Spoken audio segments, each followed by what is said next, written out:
بسم اللہ الرحمن الرحیم یا ایہا الذین آمنوا کتب علیکم الصیام کما کتب علی الذین من قبلکم لعلکم تتقون۔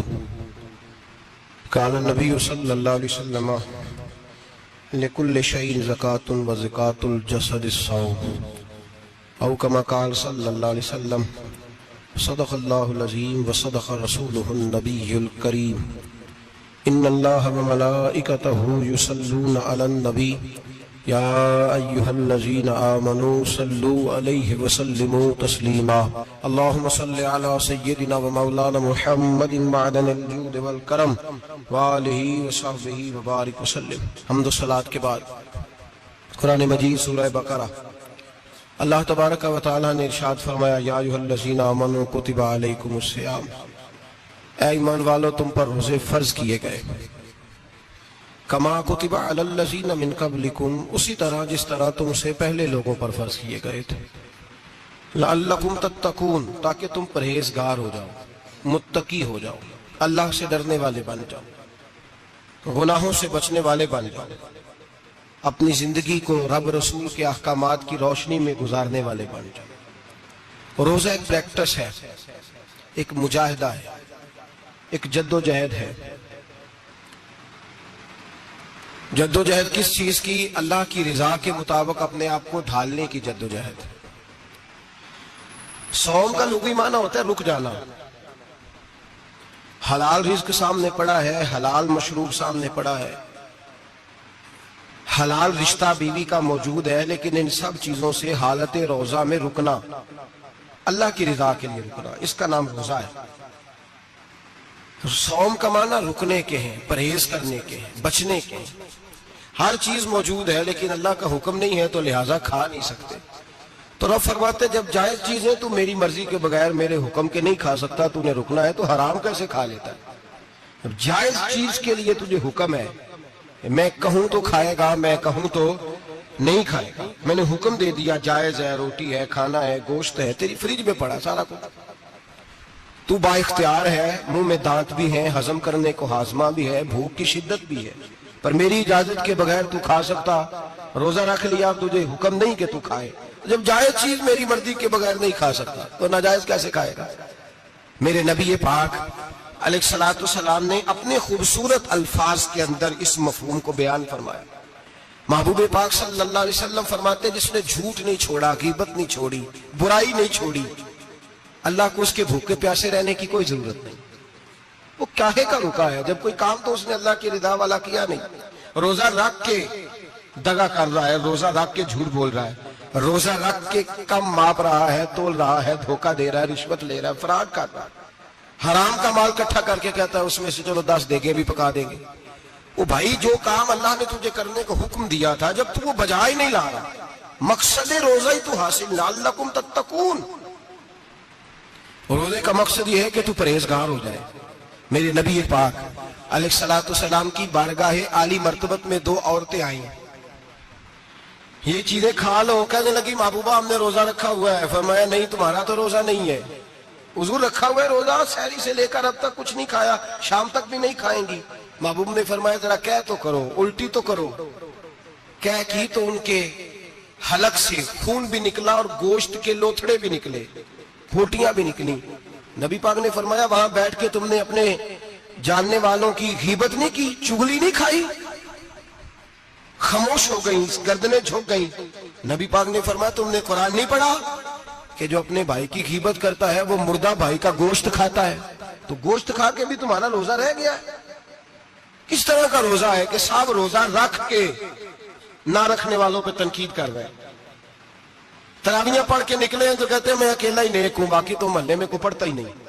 یہ کیسا تیرا روزہ ہے کہ تو روزہ رکھ کے تو اس کے مقصد کو نہیں سمجھا؟ لعلکم تتقون۔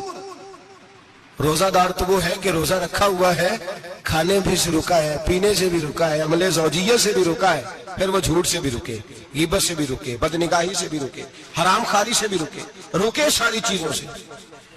یہ بتلائیے کہ روزے کی حالت میں اپنی بیوی کے پاس جانا منع ہے تو غیر محرم کو دیکھنا جائز ہے؟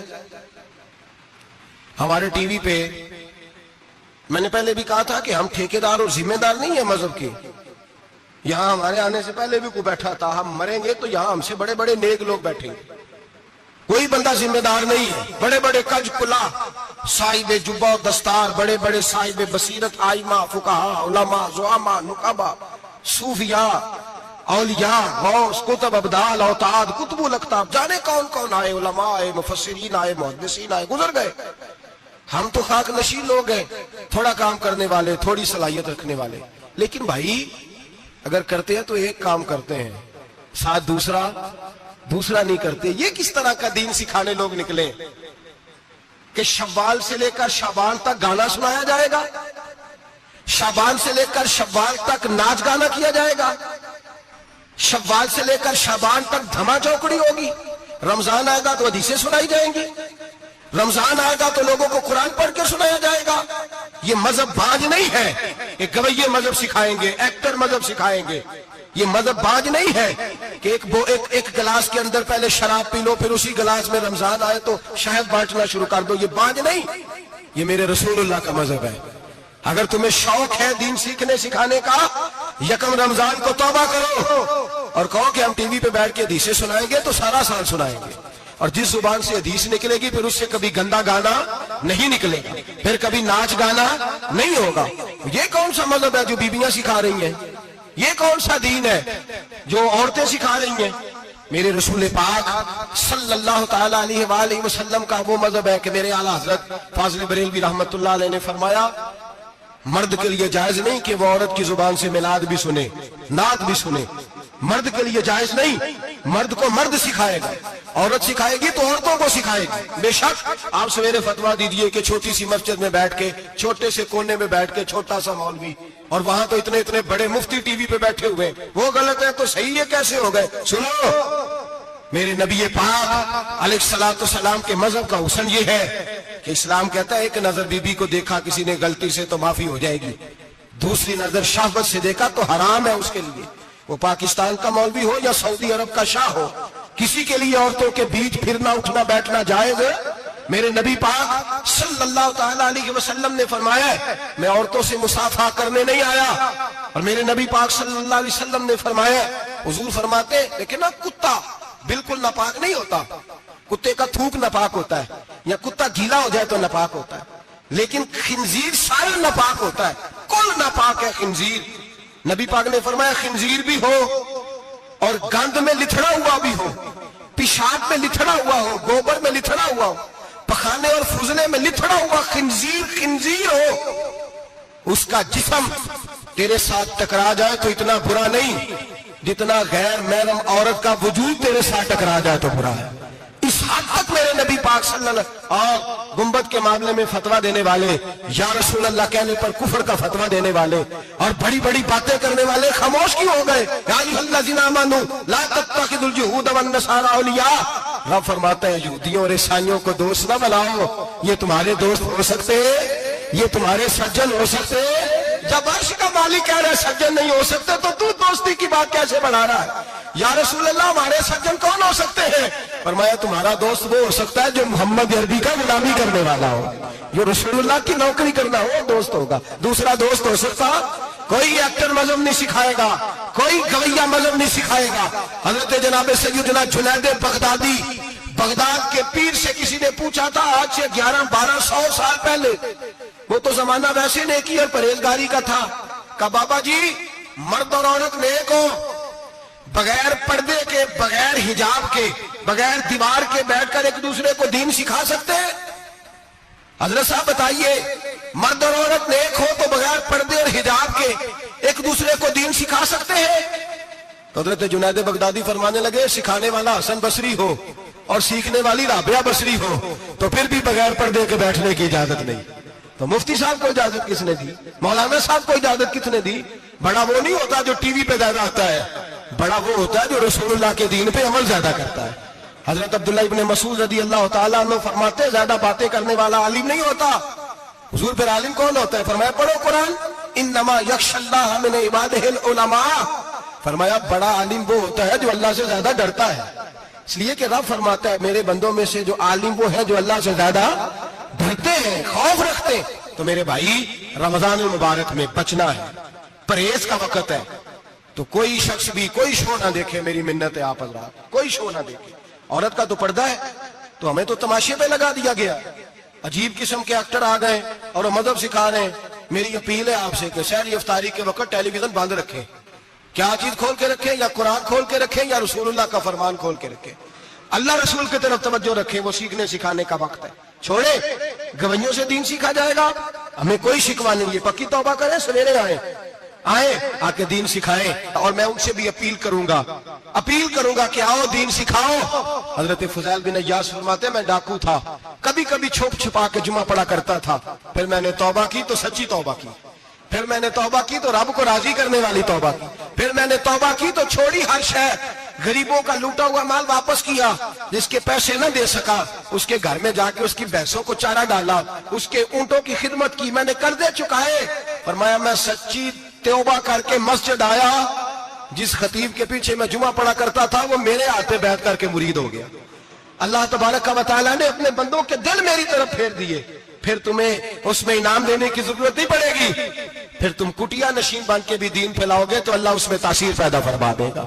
تو روزے کا معنی رکنا ہے، روزے کا معنی بولیے، روزے کا معنی رکنا، کس سے؟ جھوٹ سے، غیبت سے، بدی سے، بد نگاہی، کھانے پینے۔ روزہ کس پہ فرض ہے؟ امیروں پہ کہ غریبوں پہ؟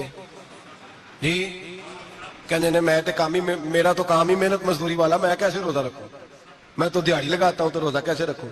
میں نے نہیں کسی حدیث میں پڑھا کہ روزہ وہ رکھے جو دفتر میں بیٹھتا ہے، صحابہ کے زمانے میں تو دفتر ہوتے ہی نہیں تھے، کسی جگہ نہیں لکھا ہوا روزہ وہ رکھے گا جو اے سی میں بیٹھتا ہے، تب تو اے سی تھے ہی نہیں۔ حضرت ابوبکر صدیق رضی اللہ تعالیٰ عنہ سے لے کر جناب بلال تک سارے اپنے ہاتھ سے کام کرتے، سارے اپنے ہاتھ سے کام کرتے، سارے۔ حضرت عمر فاروق رضی اللہ تعالیٰ عنہ خلیفہ وقت ہونے کے باوجود مال غنیمت کے اونٹ چڑھنے جاتے تھے تو چراگاہ میں چھوڑنے میں جاتے تھے، لینے بھی آتے تھے واپس، سارے لوگ اپنے ہاتھوں سے مشقت والے کام کرتے۔ حضرت بلال مزدوری کرتے، سلمان فارسی مزدوری کرتے، مقداد مزدوری کرتے، صحابہ مزدوریاں کرتے، روزے رکھتے، اور رمضان کے جانے کا وقت ہوتا تو در رسول پہ کھڑے ہو کے عرض کرتے محبوبہ دل نہیں بھرا، دل کرتا ہے کبھی رب سارا سال ہی روزے عطا کرے، سارا سال رمضان دے تو ہم سارا سال روزے رکھنے کو تیار ہیں۔ جذبہ تھا، طاقت تھی، ہمت تھی۔ آج نوجوان لڑکا ہے کہتا ہے مجھ سے بھوک برداشت نہیں ہوتی۔ میرے بھائی رب بیماری لا دینا، اللہ سے دعا مانگے اللہ شفائے عطا فرمائے، اور دعا کریں اللہ آزمائش سے محفوظ فرمائے۔ آپ یقین کریں میں نے لوگوں کو دیکھا ہے حلق سے قطرہ نہیں اترتا، خوراک کی نالی لگی ہوئی ہے، اعلیٰ غذائیں پکی ہوئی پڑی ہے، عرش کا مالک کہتا ہے میں تیرے حلق سے گزرنے نہیں دوں گا، قانون بن گیا۔ میں نے دیکھا ہے ڈرپ پہ لوگ زندہ ہیں، بوتل لگی ہوئی ہے گلوکوز کی، گزارا چل رہا، اعلیٰ غذائیں پڑی ہیں، لاکھوں روپیہ تجوری میں پڑا ہے۔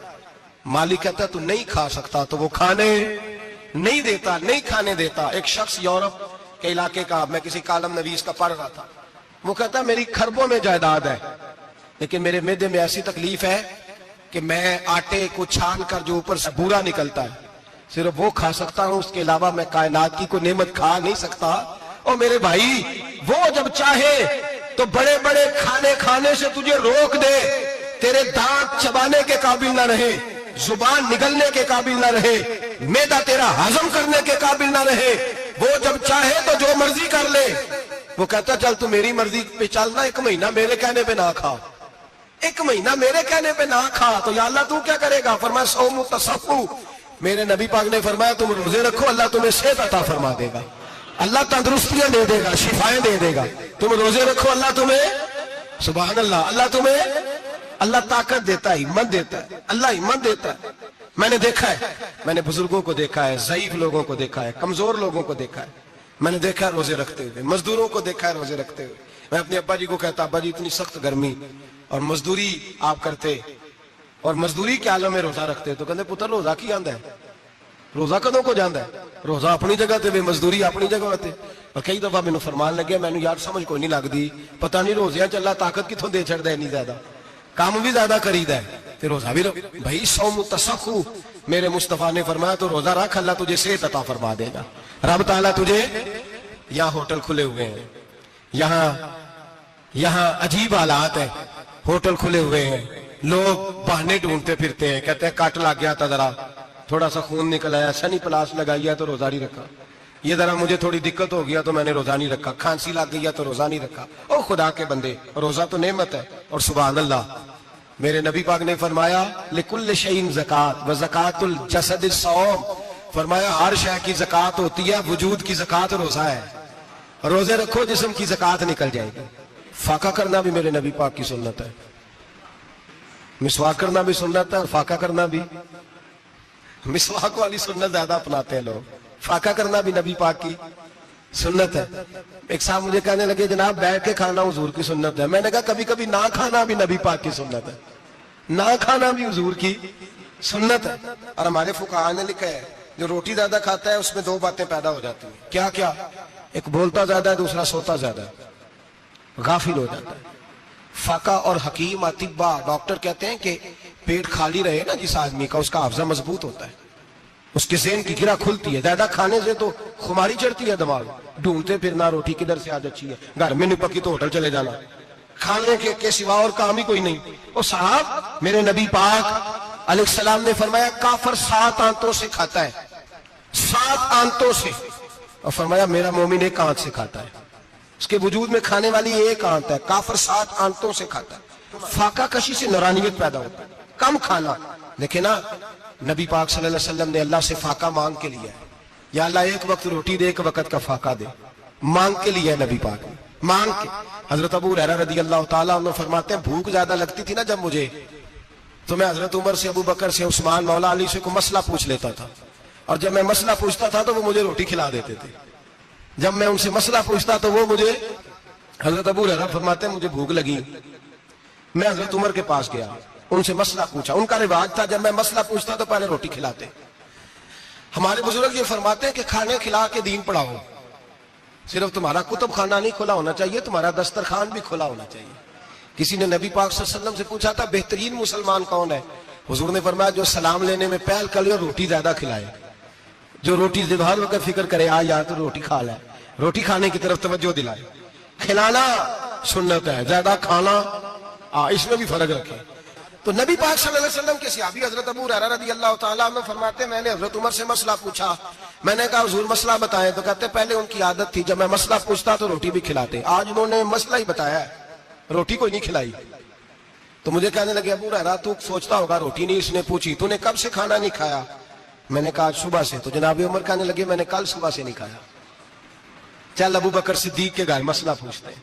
کہتے جناب صدیق اکبر کے دروازے پہ گئے, جا کر کے ان سے مسئلہ پوچھا. ان کی بھی عادت تھی جب کوئی مسئلہ پوچھنے جاتے تو دسترخوان بچھا لیتے, کہتے آؤ روٹی بھی کھلاتا ہوں مسئلے بھی بتاتا ہوں. کہتے ہیں گئے تو انہوں نے بھی مسئلہ بتایا, روٹی کوئی نہ پوچھی. تو کہنے لگے عمر ابو ہریرہ تم لوگوں نے کل پرسوں سے نہیں نہ کھایا ہوگا. اور ابو بکر کو 4 دن گزر گئے ہیں, تھوڑا سا دودھ ملا ہے یا کھجور ملی ہے, روٹی کوئی نہیں ملی.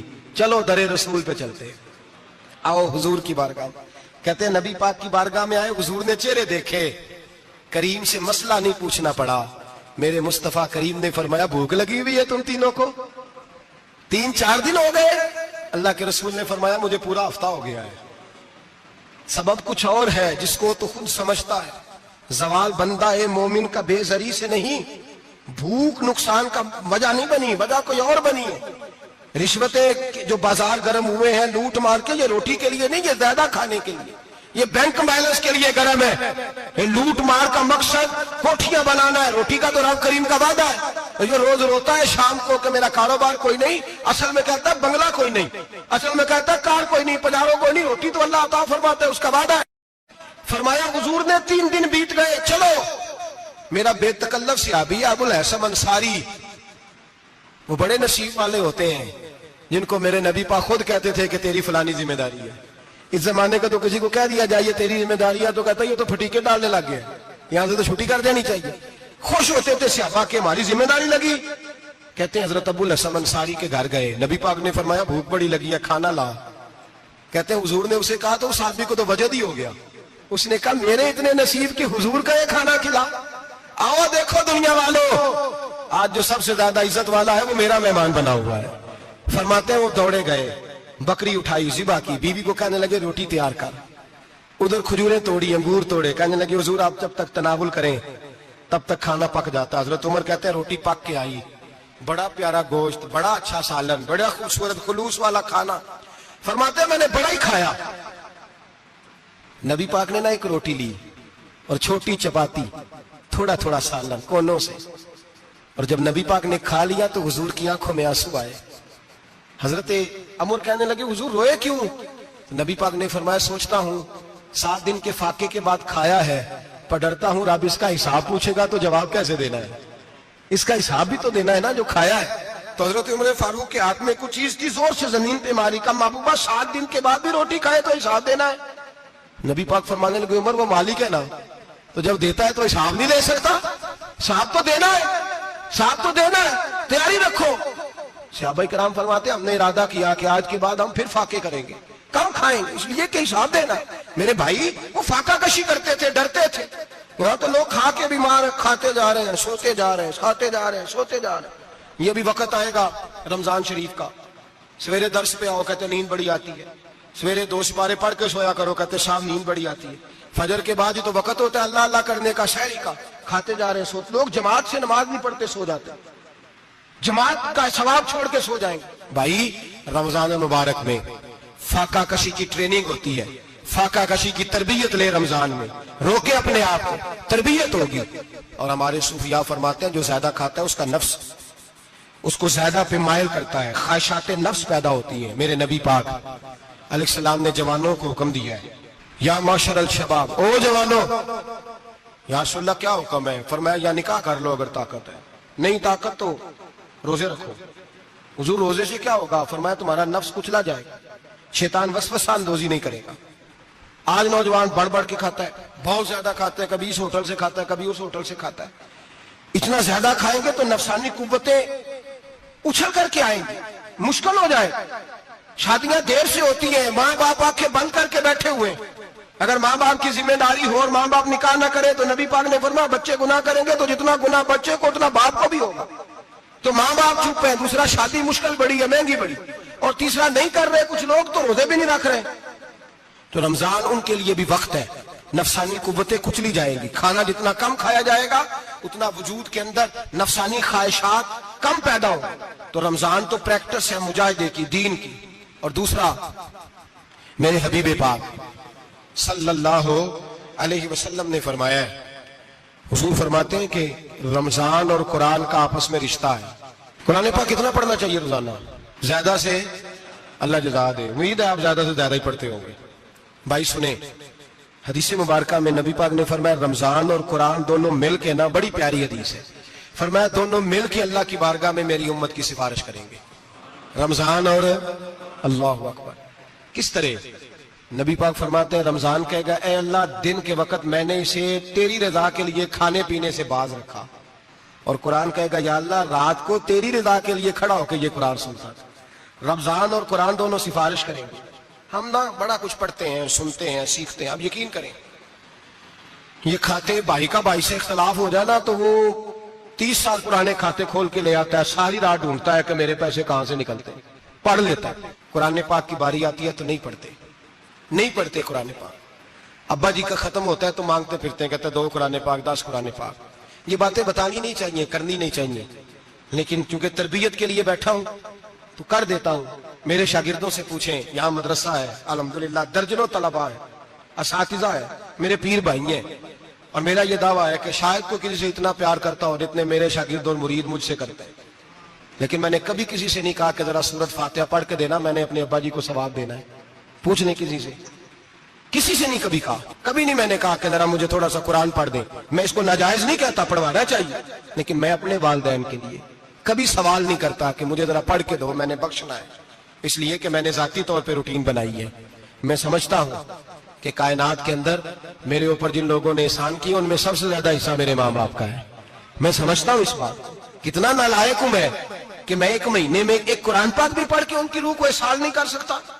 میرا یہ طریقہ ہے ذاتی, میں قدغن نہیں لگاتا, میرا ذاتی طریقہ یہ, الحمد سے شروع کرو اور 2 سورتیں چھوڑ کے قرآن پاک ختم کر دو آخری, اور پھر فلق اور ناس صورتیں ساتھ لے جاؤ.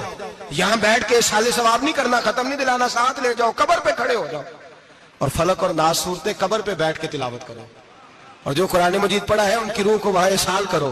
اور بھائی اولاد جب ماں باپ کے لیے پڑھتی ہے تو اسے کہنا نہیں پڑتا اللہ بخش دے, اس لیے کہ اولاد کی نیکیاں خود بخود ماں باپ کے کھاتے میں جمع ہوتی ہیں، خود نیکیاں جمع ہوتی ہیں۔ میرے بھائی تو بچوں سے یہ تو مطالبہ کرتا ہے کہ بیٹا اس سال رمضان المبارک میں میرے لیے ستو ضرور بنانا، فلانی چٹنی ضرور تیار کرنا، یہ کیوں نہیں کہتا بیوی سے کہ ڈشیں کم بنانا، تو بھی بیٹھ کے قرآن پاک پڑھ، میں بھی قرآن پاک پڑھتا ہوں، ادھر آؤ بیٹا یہاں بیٹھ کے تلاوت کرو، میں بھی کرتا ہوں، بیٹی ادھر آؤ بیٹھ کے قرآن پاک پڑھو۔ کتنا وقت لگتا ہے؟ حافظ اور قاری اور علماء اگر پڑھے تو 20-25 منٹ لگتے ہیں قرآن پاک کا سپارہ پڑھنے، اور اٹک اٹک کے پڑھنے والا بھی پڑھے تو 1 گھنٹہ لگ جائے گا۔ اور میرے نبی پاک صلی اللہ علیہ وسلم نے فرمایا جو قرآن پڑھتے ہوئے اٹکتا ہے اللہ اسے ڈبل ثواب عطا فرماتا ہے۔ فرمایا جو زبانی پڑھے سنگل ثواب، جو دیکھ کے پڑھے اسے ڈبل ثواب۔ حضور کیوں؟ فرمایا اس لیے کہ میرا قرآن دیکھنے پہ بھی اللہ ثواب عطا فرماتا ہے، قرآن دیکھنے پہ بھی اللہ ثواب دیتا ہے، دیکھنے کا بھی ثواب۔ رمضان شریف میں قرآن پاک پڑھے، کھول کے پڑھے۔ اور میرے بھائی اگر تیرا بچہ پڑھے، اگر تیری بیٹی پڑھے، کائنات کا خوش نصیب باپ وہ ہے کہ بیٹا قرآن پڑھے، چاہے ناظرہ ہی پڑھے، جس کی بیٹی پڑھے۔ زندگی میں انہیں اس کام پہ لگا جاؤ، مرنے کے بعد بھی پڑھیں گے۔ امام جلال الدین سیوطی شافعی رحمت اللہ علیہ فرماتے حضرت عیسیٰ قبر کے پاس سے گزرے، قبر پہ عذاب ہو رہا تھا، اللہ کا غضب برس رہا تھا، جناب عیسیٰ استغفار پڑھتے ڈرتے گزر گئے۔ تھوڑی دیر کے بعد، چند گھنٹوں کے بعد گزرے تو اسی قبر پہ پھول کھلے ہوئے تھے، رحمت برس رہی تھی۔ حضرت عیسیٰ علیہ السلام عرض کرنے لگے مولا تو بے نیاز ہے، میری طاقت نہیں تیرے کاموں میں بولنے کی، پر ابھی تو یہاں عذاب ہو رہا تھا، ابھی رحمت برس رہی ہے۔ جناب عیسیٰ کہتے ہیں آواز خدا بندی آئی، عیسیٰ بندہ بڑا گناہگار تھا، پاپی تھا، مجرم تھا، خطا کار تھا، لیکن جب اس کا انتقال ہوا، اس کی بیوی حاملہ تھی، اس کے پیٹ میں بچہ تھا، بچہ اس کے انتقال کے بعد پیدا ہوا، آج وہ 4-4.5 سال کا ہوا ہے، مکتب میں گیا ہے، مدرسہ میں گیا ہے، استاد نے بسم اللہ شریف پڑھائی ہے، فرمایا اس نے توتلی زبان سے کہا ہے بسم اللہ الرحمن الرحیم، کہ ایسا مجھے بتلا اس زمین پر وہ معصوم جسے ابھی رحمان اور رحیم کہنا نہیں آتا، وہ توتلی زبان سے مجھے رحمان اور رحیم کہے اور میں اسی زمین پہ اس کے باپ کو عذاب دوں۔ فرمایا اس نے ایک بار رحمان اور رحیم کہا ہے، میں نے اس کی باپ کی قبر کو نور سے معمور فرما دیا ہے، نور سے بھر دی ہے قبر، برکت سے بھر دی ہے۔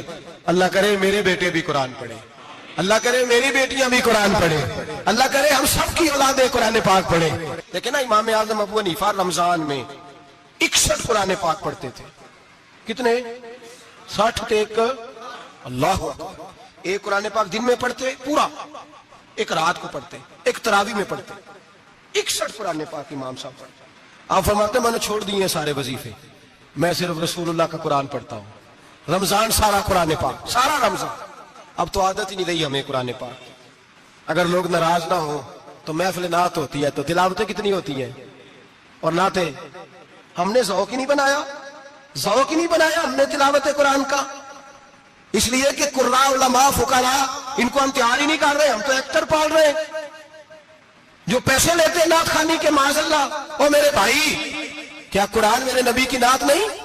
حضرت عائشہ صدیقہ رضی اللہ تعالیٰ عنہ کے پاس صحابہ گئے، کہنے لگے اماں جی ہمیں نبی پاک کا اخلاق بتلائیں، اماں جی کہنے لگی جاؤ جا کے قرآن پاک پڑھو، قال خلقہ القرآن، سارا قرآن میرے نبی کے اخلاق کا ہی نام ہے، یہ ساری نعت ہے، یہ ساری نعت۔ اس نعت کو سننے لوگ کیوں نہیں آتے؟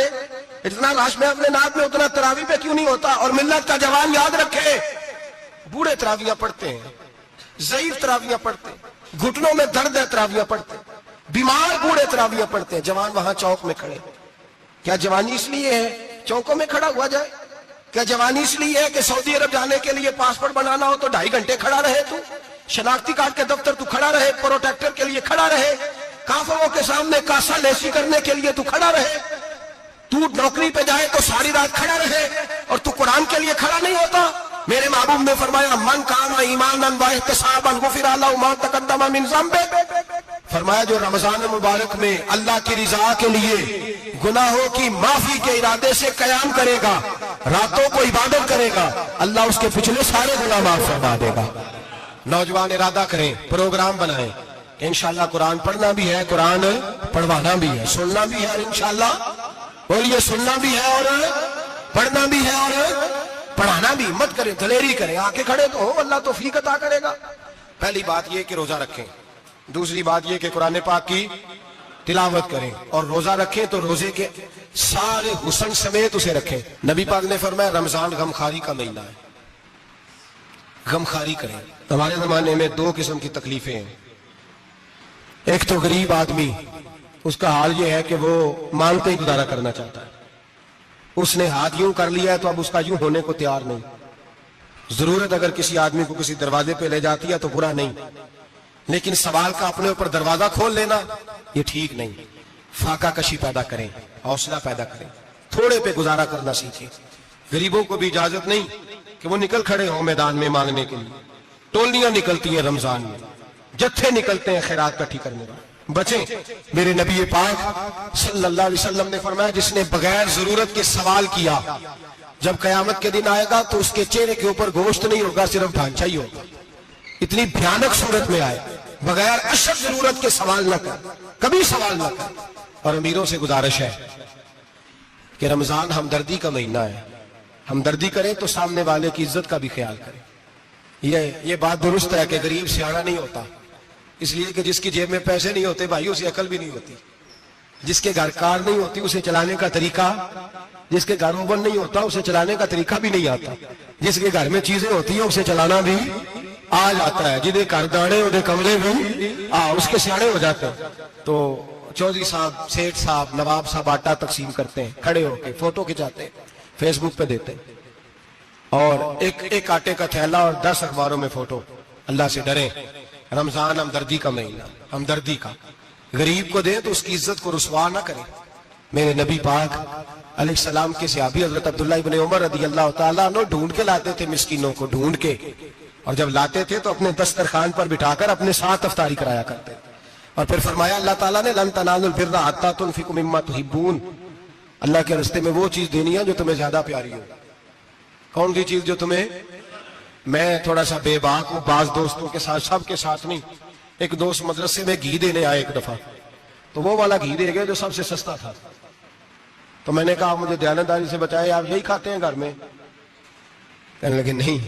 تو میں نے کہا پھر ہم نے بچے مارنے کے لیے تو نہیں نہ رکھے ہوئے, کیا وہ والا گھی اللہ کے راستے میں پیاری چیز دے رہی ہے نا, اس لیے گلے گلے نوٹ لوگ مسجد کے گلے میں ڈال جاتے ہیں, پھٹے ہوئے ڈال جاتے ہیں, کہتے ہیں جوڑ لیں گے مولوی صاحب. اور خدا کے بندے پیاری چیز دینی تھی تو نے, اور تو نے اس کا ترجمہ الٹ کر لیا ہے.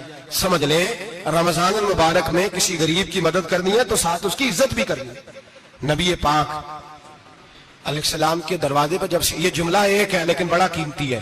صحابہ کہتے ہیں جب ہم دروازہ رسول پہ جاتے تھے خیرات بھی ملتی تھی اور عزت بھی ملتی تھی. خود بھیک دے خود ہی کہیں منگتے کا بھلا ہو. خیرات بھی ملتی تھی اور عزت بھی ملتی تھی. نبی پاک ساتھ عزت بھی دیتے تھے, مسکین کو غریب کو دیں اور خیر خائی کریں. جوتے بیچنے والے جوتوں کے ریٹ سستے کریں, کپڑا بیچنے والے کپڑے کا ریٹ, درزی صاحب بھی ریٹ سستا کریں, دکاندار بھی چیزوں کا ریٹ, حکیم صاحب پیسے کم لیں, ڈاکٹر پیسے کم کریں, حکومت نرخوں میں کمی کرے, اور یہ کام اجتماعی طور پہ کریں. میرے نبی پاک نے فرمایا رمضان غمخواری کا مہینہ ہے, اس میں غمخواری کرنی ہے, دوسرے کا خیال کریں, احسان کریں, قربانی کریں. یہاں ہر چیز کا ریٹ بڑھ جاتا ہے رمضان شریف میں. ہر آدمی کہتا ہے میرا سیزن آ گیا ہے, توجہ بڑھائیں, خیال کریں, غمخواری کا مہینہ ہے. اور پھر آپ لوگوں سے یہ بھی گزارش ہے کہ رمضان المبارک کا جب مہینہ آئے تو جس آدمی کے ساتھ نیکی کرنی ہے وقت پہ کریں. کسی غریب کو پیسے دینے ہیں, کپڑے دینے ہیں تو یکم رمضان کو دیں. میں اکثر دوستوں سے پوچھتا ہوں, میں کہتا ہوں قاری صاحب جوڑا کدو دیں ہو, کہتے 27 والے دن. میں کہ مجھے لگ گئی سمجھ, تہاڈی سازش ہے کہ سواں کے پاہ نہ لگے. ایویں مولوی چودھری صاحب دے نال دے کپڑے پا لے تے کتنے لکھیا ہے اینو دینا 27. تسی دسو 27 والے دن کو دردی سی کے دیندا ہے, اونوں 3 گنا بھی پیسے دئیے تے کہندا جڑے باقی نے انہاں دے نہیں بٹن پہ لگ دے میرے کولوں, کتھوں جوڑا سی کے. تو کس دن دیتے ہو قاری صاحب کو, کیا مقصد ہے؟ پہننے کے لیے دے رہے ہو یا اس لیے دے رہے ہو کہ نہ پہن سکے؟ تو بھائی آپ جب کسی کو کچھ چیز دیں گے تو کب دیں گے؟ جب وہ استعمال کر سکے. غریب کو لوگ فطرانہ دینے جاتے ہیں عید سے 1 دن پہلے, تو کیا کرے گا اس کا؟ نہ تو کپڑے خرید سکا نہ روٹی لا سکا. بلکہ میرے حضرت صاحب فرماتے ہیں رمضان سے پہلے دے دو, رمضان کی نیت کر کے رمضان سے 1 دن پہلے دے دو, اللہ رمضان جتنا ثواب عطا فرمائے گا. رمضان سے پہلے دو جس کو کچھ ہے دن, قبل از وقت تیاری کرو. اور میرے قبلہ حضرت صاحب فرمایا کرتے اپنے کپڑے بعد میں, غریب کے بچوں کے کپڑے پہلے, اپنے گھر کی ضروریات بعد میں, غریبوں کی ضروریات. اس لیے کہ اللہ پاک نے ان کا رزق بھی ہمارے گھر بھیج دیا. ہماری ڈیوٹی لگائی ہے کہ تم نے بانٹنا, بانٹنے والے بنو. اور یہ ذہن بنائے کہ پتہ نہیں کس کا حصہ تھا جو اللہ نے میرے گھر بھیجا, یہ ذہن بنا کے بانٹ. اور جس کو دینے جائے ہاں آپ کو اجازت ہے تھوڑا بہت پتا کرنے کی، لیکن تھوڑا بہت تفتیش کرنے کی اجازت، بال کی کھال اتارنے کی اجازت۔ میں نے دیکھا ہے لوگ غریبوں کا انٹرویو لیتے ہیں، تیرا تو فلانا کمانے والا نہیں، تیرا تو فلاں بچہ، او بھائی بہت سارے غریب ایسے ہیں بڑے ہیں جو کمانے کی کوشش کرتے ہیں لیکن ان کا سبب نہیں بنتا۔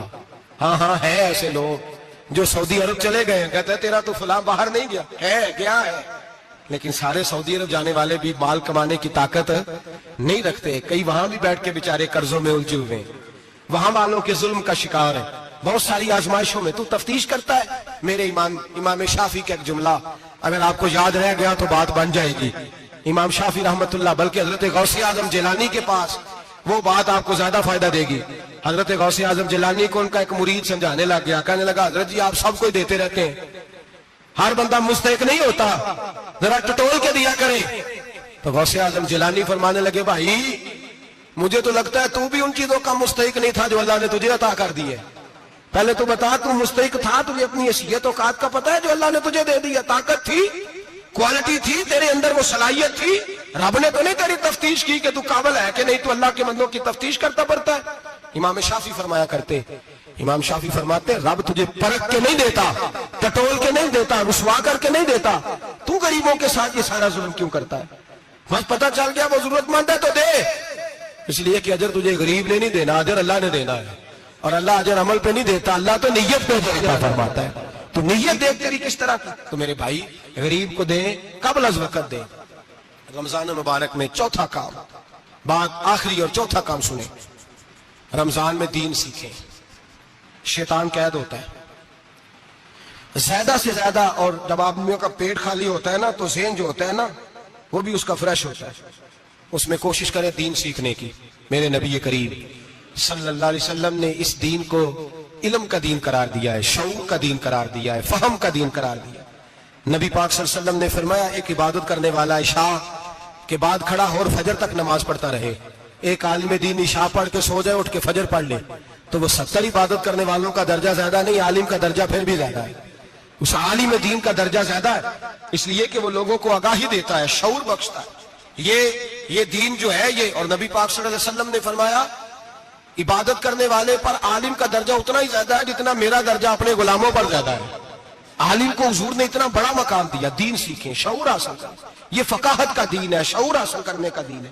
اور نبی پاک صلی اللہ علیہ وسلم نے فرمایا دین کی ایک بات سیکھ لینا 1000 نفل پڑھنے سے زیادہ درجہ رکھتی ہے، دین کی ایک بات سیکھ لینا 1000 جنازے میں شرکت سے زیادہ درجہ رکھتی، دین کی ایک بات سیکھ لینا، میرے نبی پاک صلی اللہ تعالیٰ علیہ وسلم ارشاد فرماتے 1000 مریض کی عیادت کرنے سے زیادہ درجہ رکھتی۔